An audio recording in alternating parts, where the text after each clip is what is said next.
복을 받았으니 찬양합시다라는 제아의 말씀 함께 나누도록 하겠습니다. 여러분은 2025년을 어떤 기분으로 시작하셨습니까? 새롭고 또 기대하는 마음으로 시작하셨나요? 저는 다소 그러지 못한 것 같습니다. 가장 큰 이유는 나이를 한 살 한 살 먹을수록 그 특별함에 대한 기대감이 무뎌지는 것 같아요. 작년보다 재작년보다 점점 그날이 그날 같고 또 어제가 오늘 같은 느낌으로 살아가는 것이 저의 현재 모습이 아닌가 싶습니다. 또 한 가지 이유는 우리가 보낸 2024년 12월이 사건 사고가 많았기 때문에 또 아프고 힘겨운 날들이 많았기 때문에 더더욱이나 그랬던 것 같습니다. 마지막 이유는 여러분들 잘 아시는 것처럼 저희 가정에 독감이 아내가 걸려서 힘겨운 시간을 31일에 보내고 1월 1일을 맞이해서 저에게는 그날이 그날 같았고 그날이 그날 같았던 새해를 맞이하게 됐습니다. 그럼에도 불구하고 메신저를 통해서 또 문자를 통해서 새해 복 많이 받으십시오, 새해 복 많이 누리기 바랍니다 라는 인사를 많이 받고 또 주고 받는 시간이었는데요. 여러분, 복이 뭡니까? 복이 무엇이길래 복을 많이 받고 또 많이 주고 하는 것일까요?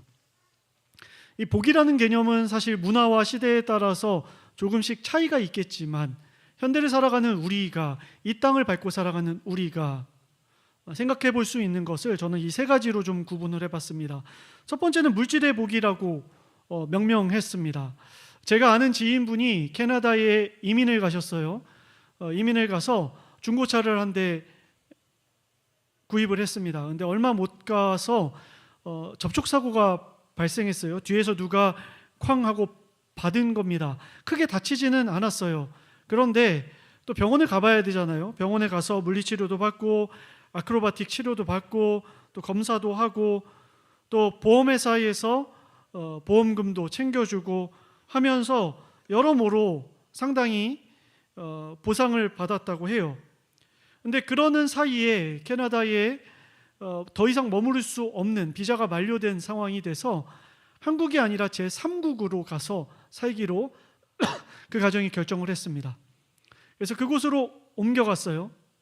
그런데 막상 가니까 먹고 사는 게 쉽지 않은 겁니다. 직장을 새로 구하기도 쉽지 않고 또 모아놓던 돈도 마땅치가 않았어요. 근데 그때 마침 그 보험회사에서 연락이 온 겁니다. 너 치료 다 받지 않았는데 끝났어? 나중에 다른 소리 하는 거 아니야? 이거 먹고 이거 받고 다른 소리 하지 마 라고 하면서 보험금을 이만큼을 보내줬다고 해요. 환율까지 계산을 했더니 몇 달을 살 수 있는 넉넉한 금액을 보상받게 됐대요. 생각지도 못했는데 횡재한 거 아닙니까? 여러분, 2025년에 여러분들에게 이런 일이 있으면 좋지 않겠어요? 여러분 거룩한 분이셔서 고개를 아무도 걷덕이지 않으시는데 저는 그랬으면 좋겠어요. 여러분들에게도 그런 일들이, 이제 웃으시네요. 그런 일들이 있으셨으면 좋겠습니다. 큰 복이죠. 여러분, 두 번째로 생각할 수 있는 것은 관계의 복입니다. 우리 그저교회에도 초등학교에 입학하는 아이들이 있죠. 그 아이들, 매년 있는 그 아이들 위해서 저는 기도를 합니다. 하나님, 먼저는 우리 아이들이 하나님과 사람들 앞에서 복된 사람 되게 해주십시오. 사랑이 넘치고 인정과 자비가 넘치는 아이들 되게 해주십시오. 그 다음 뭐라고 기도하냐면 사랑 많은 선생님 만나게 해주십시오. 그리고 하나님, 우리 아이들이요, 친구들 관계에서 까칠한 친구들에게 피해당하지 않게 해주십시오라고 기도해요. 아무래도 우리 아이들 같은 경우는 훈육하고 가르칠 수 있지만 그 아이들, 그 선생님 어떡합니까? 그래서 하나님의 뜻 안에서 그러기를 원합니다. 여러분, 관계도 굉장히 중요한 겁니다. 가정 안에서 또 사회생활 가운데에서 학교에서 관계의 복이 있기를 간절히 바랍니다. 마지막으로 세 번째는 건강의 복이라고 할 수 있겠죠. 돈이 많고 관계가 아무리 형통해도 우리가 건강을 잃어버린다면 이 모든 것이 무너지게 되겠죠. 마음도 무너지고 또 영혼의 문제에도 어려움이 생길 겁니다. 건강 관리하는 거, 그리고 무탈하게 건강하신 그런 2025년이 되기를 저는 기도하고, 또 여러분들 가운데 이러한 복들이 있기를 간절히 바라고 원합니다. 여러분, 그런데요, 오늘 우리에게 주어진 에베소서의 말씀 한번 볼까요? 여기에서도 복에 대해서 이야기를 하고 있는데요, 에베소서는 사도 바울이라는 사람이 기록한 책이에요. 이렇게 기록합니다. 그러므로 이방 사람 여러분들을 위하여 그리스도 예수의 일로 갇힌 몸이 된 나 바울이 말합니다 라고 얘기해요. 갇혀 있대요. 어디에 갇혀 있냐면 로마에 있는 자택에 연금되어 있는 상태입니다. 감금되어 있는 상태예요. 그래서 앞에 병정들이 지키고 있어요. 자유가 없는 상황이에요. 바울의 말년에 이제 할아버지가 돼서 마지막으로 신학의 정수를 쏟아내고 있는 책이 에베소서예요. 자신의 마지막 선교 여행지였던 세 번째 선교 여행지에서 가장 많은 시간을 할애했던 에베소 지역에 있는 교인들에게 갇힌 나 바울이 편지를 한다라고 하면서 이야기를 합니다. 뭐라고 이야기합니까? 하나님께서 그리스도 예수 안에서 하늘에 속한, 우리가 땅에 속한 복들도 있지만 그 복들도 너희들 받았으면 좋겠지만 하늘에 속한 온갖 신령한 복들을 우리에게 하나님이 허락하셨으니 라고 이야기하고 있습니다. 여러분, 저도 짧지 않은 신앙생활을 하면서 많은 사람들의 이야기를 들었어요. 하나님께서 물질의 복을 주시고 관계의 복을 주시고 건강의 복을 주셨다는 간증을 수없이 많이 들으면서 자랐습니다. 뿐만 아니라 또 어떤 사람들은 내가 하나님 앞에 열심히 기도하고 간구했음에도 불구하고 하나님 나에게 가난과 핍박과 고통에서 회복시켜 주시지 않아서 나 그 하나님 더 이상 믿지 않아 라고 떠나가는 친구들도 만났었어요. 그래서 저는 제 신앙으로 이 갈등 가운데 있을 때 하나를 선택했습니다. 하나님은 나에게 이 모든 것을 주실 수 있는 분이다. 그것을 믿는다. 그러나 오늘 말씀에서는 땅에 속한 것이 아니라 하늘에 속한 것, 그것을 이야기하고 싶어요. 여러분, 여기 보시면 주셨습니다라고 얘기해요. 주실 것이다가 아니라 주셨습니다. 이미 우리가 확보한 것, 얻은 것. 여러분, 4절부터 3절부터 14절까지가 굉장히 긴 말씀이었어요. 오늘 박나희 집사님 굉장히 고생하셨어요. 다 읽으시느라. 근데 여러분, 이게요, 몇 절로 끊어져 있는데요, 몇 문장으로 끊어져 있는데요, 원어로 읽으면요 한 문장이에요. 바울이요 흥분해가지고 이 복에 대해서 설명하고 싶어가지고 격분한 마음으로 다다다다다다 쏟아낸 한 문장의 메시지예요. 너희들 그 복 아니? 그 복에 대해서 내가 얘기해 줄게. 땅의 복들도 있는데 하늘에 속한 신령한 복이라는 게 있어. 너희들 모르겠지만 이미 너희들 다 받은 복이야. 그 복에 대해서 내가 소개해 줄게. 잘 들어봐라고 하면서 마치 랩하듯이 다다다다다다 쏟아낸 문장들이라고요. 한 문장. 여러분, 그 한 문장을요 저는 한 단어로 요약할 수가 있어요. 읽으면서 바로 이 한 단어로 요약했습니다. 바로 하늘에 속한 온갖 신령한 복은요, 바로 하나님 나라, 하나님의 나라, 거기를 사는 것, 그게 이미 너희들에게 시작됐다, 주어졌다. 여러분, 누가 한 이야기입니까? 예수님께서. 요한이 잡힌 뒤에 예수께서 갈릴리에서 공적인 생애를 시작하시면서 하나님의 복음, 하나님의 복된 이야기, 복의 이야기를 선포하십니다. 여러분, 그 이야기의 핵심이 뭡니까? 하나님 나라가 가까이 왔다. 너희들에게 진짜 복된 이야기가 있는데 이 땅에 속한 재물과 관계와 건강, 그거 중요하지. 그거 중요하지 않다는 거 아니야. 그런데 그것과 비견할 수 없는 하늘에 속한 신령한 복을 내가 지금 이야기해 줄게. 하나님 나라가 가까이 왔다. 그러니 회개하여라. 여러분, 시점을 잘 생각하세요. 예수님이 아직 십자가에 못 박히시고 죽으시고 부활하시기 이전이에요. 그렇기 때문에 가까이 왔다. 오늘날 시제로 말한다면 바울이 에베소 교회에 편지 보내는 시제로 이야기한다면 하나님 나라가 이미 시작됐다, 도래했다, 너희 속에서 이루어지고 있다, 너희가 살아가고 있다, 그리고 마침내 완성될 건데 너희는 이미 그 게임판에 들어와 있다. 여러분, 그저 풋살이 1월 26일 6시에 갑자기 광고를 하게 되는데 있습니다. 저도 가급적이면 매달 참석하려고 하는데요. 그런데 매번 제가 늦게 가요. 예배 시간이 아니어서 그런지 6시 딱 맞춰서 갑니다. 이래저래 뭐 집안일 챙기고 하다 보면 5시 59분에 막 달리면서 6시 땡 하면 도착해요. 근데 경기를 해야 되잖아요. 그리고 주변 사람들한테 피해를 주면 안 되잖아요. 다 그라운드에 있는데 제가 안 가면은 5대6, 4대5 게임이 안 돼요. 숫자가 안 맞으면. 그래서 제가 어떻게 합니까? 빨리빨리 옷을 갈아입어요. 사람들이 이야기해요. 목사님 어서 들어오세요. 어서 들어오세요. 어서 그라운드로 들어오세요. 제가 보통 여름에는 슬리퍼 신고요. 겨울에도 털 달려 있는 슬리퍼 신고 갑니다. 편하니까요. 간 다음에 신발 갈아 신고 풋살하러 양말도 갈아 신고요. 우리 정진혁 집사님은 안경이 부서진 적이 있으셨던 것 같아요. 고글을 끼시더라고요. 그리고 박경성 목사님 같은 경우는 머리에 헤어밴드도 이렇게 딱 하시고 땀이 날까봐 여러 가지 복장을 갖추고 그라운드로 들어갑니다. 변신하고 투입돼요. 여러분, 이게 뭐냐면 회개하는 거예요. 무슨 소린고 하니, 회개라고 하면 우리는 하나님 잘못했습니다, 용서해 주세요 라고 생각하잖아요. 여러분, 그것도 회개의 일부분이 맞아요. 근데 아주 작은 부분이에요. 여러분, 회개가 뭐냐면 하나님이 통치하시는 세상이 시작되었으니 하나님의 뜻대로, 하나님의 법칙대로 내 삶을 전향하겠다. 내가 이제 그라운드로 들어가야 되니 풋사라를 갈아 신겠다.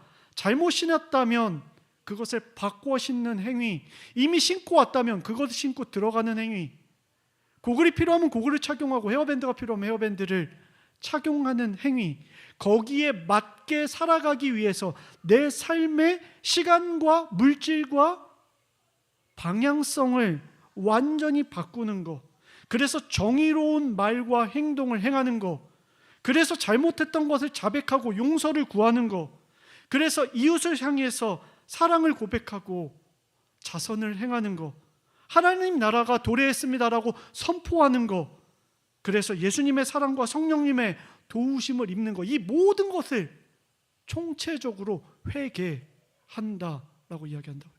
그저 잘못했습니다, 용서해 주세요, 그게 아니라 이 모든 인생이 바뀌어지는 것, 뒤집어지는 것, 여러분, 그게 회개라고요.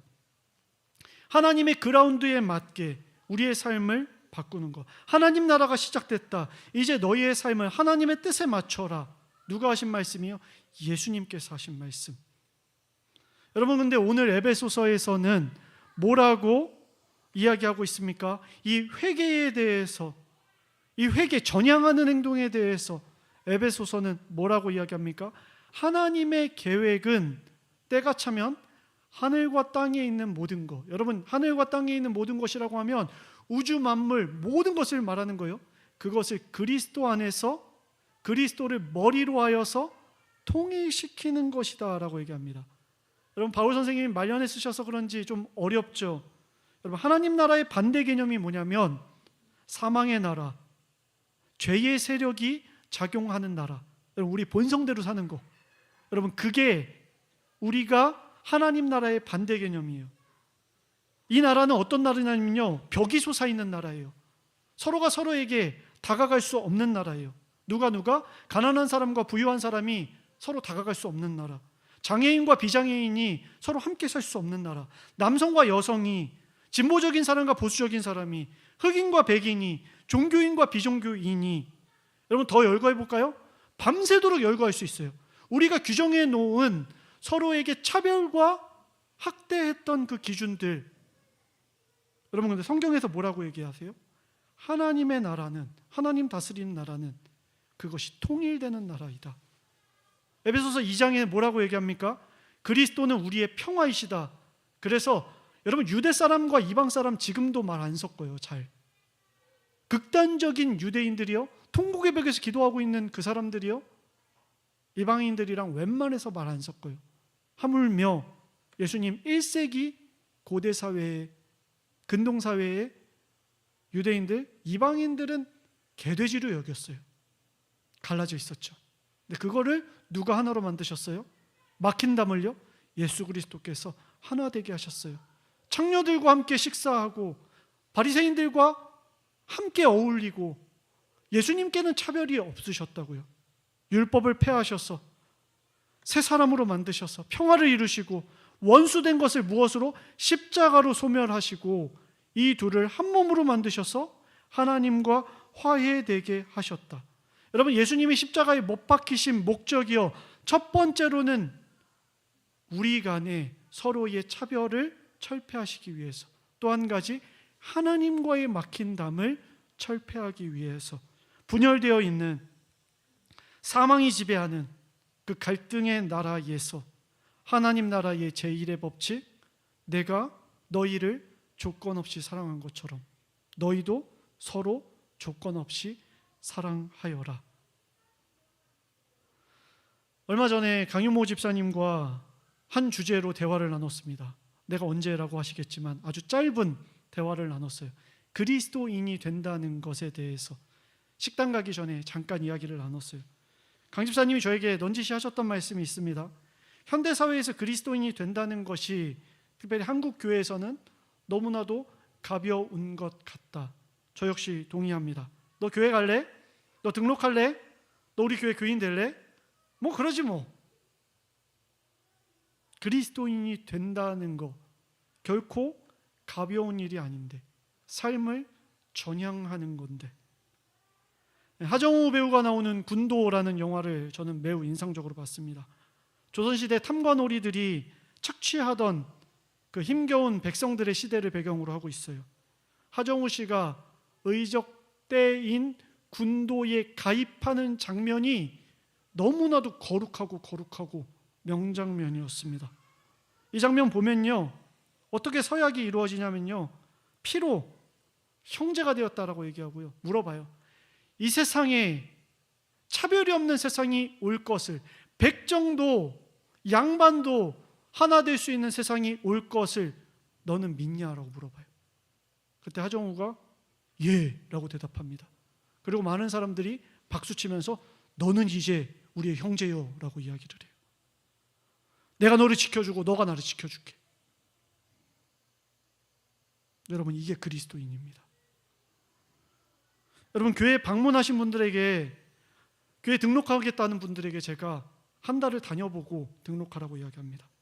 그리고 교회가 뭔지, 교인이 무엇인지, 의무와 권리가 뭔지, 공동체의 규칙이 뭔지를 서면으로 보내드려요. 사인하면, 서약하시면 우리가 함께 축하하고 받아들이겠습니다. 여러분도 어떻게 받아들이셨는지 모르겠지만 저는 깐깐하게 최선을 다하려고 노력했어요. 왜요? 그리스도인이 된다는 이 경건한 서약은 하나님 나라를 내 삶의 가치로 받아들이고 내 행동의 양식을 변형시키겠다는 진중하고 경건한 선언이기 때문에, 그렇기 때문에 우리는 두 가지 반응을 생각할 수 있어요. 아주 오래전에 이 서약을 했기 때문에 나는 뻔뻔하게 값싼 그리스도인으로 살겠다. 둘째, 나는 착하고 거룩하게 살 자신이 없고 부합하는 자격이 없어서 부담스럽기 때문에 그리스도인이 되지 않겠다.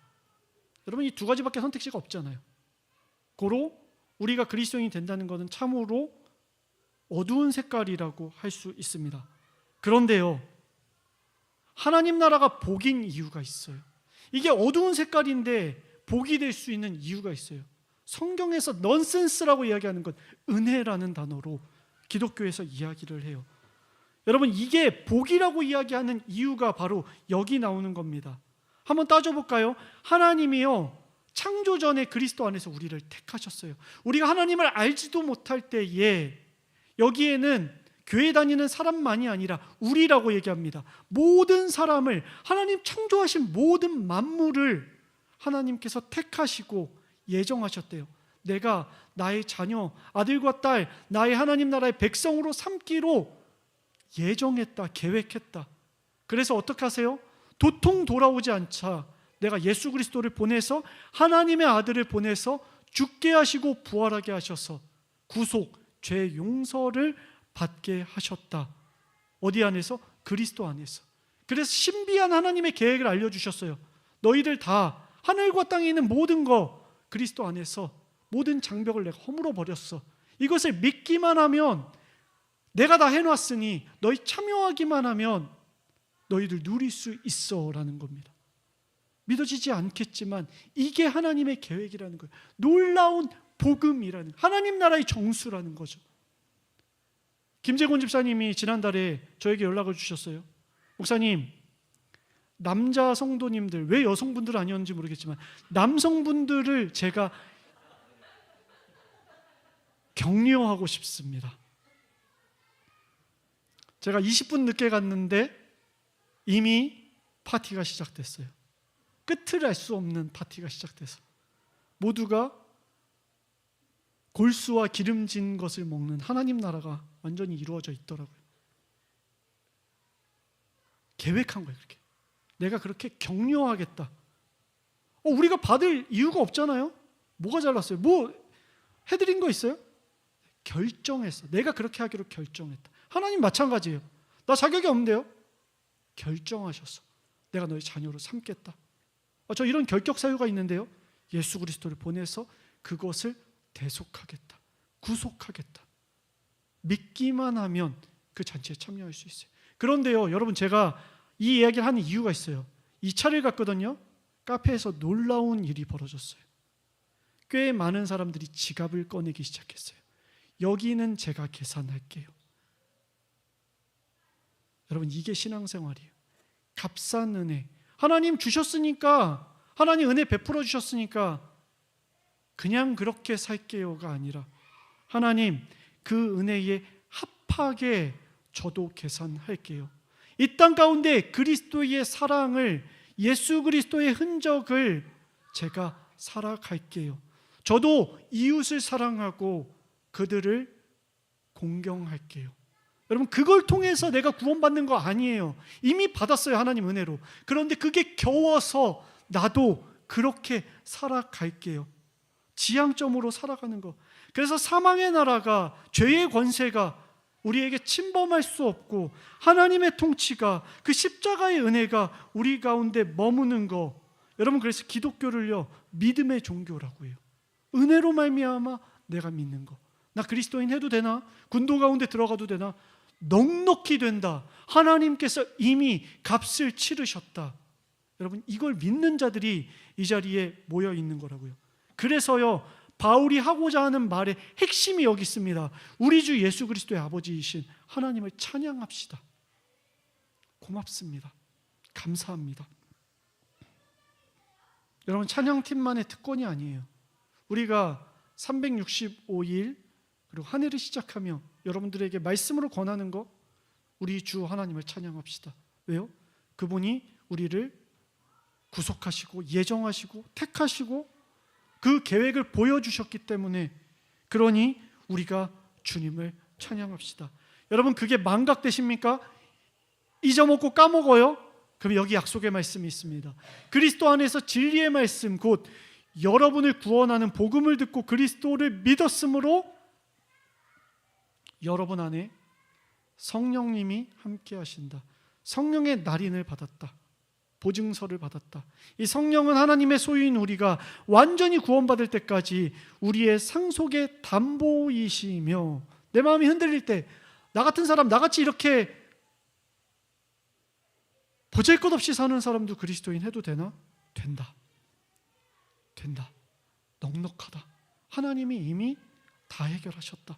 그러니 앞으로 하나님의 영광을 위해 찬양하며 살아가라. 여러분, 그렇게 찬양하며 찬미하는 저와 여러분, 그리고 우리의 한 해가 되시기를 주님의 이름으로 간절히 축원합니다.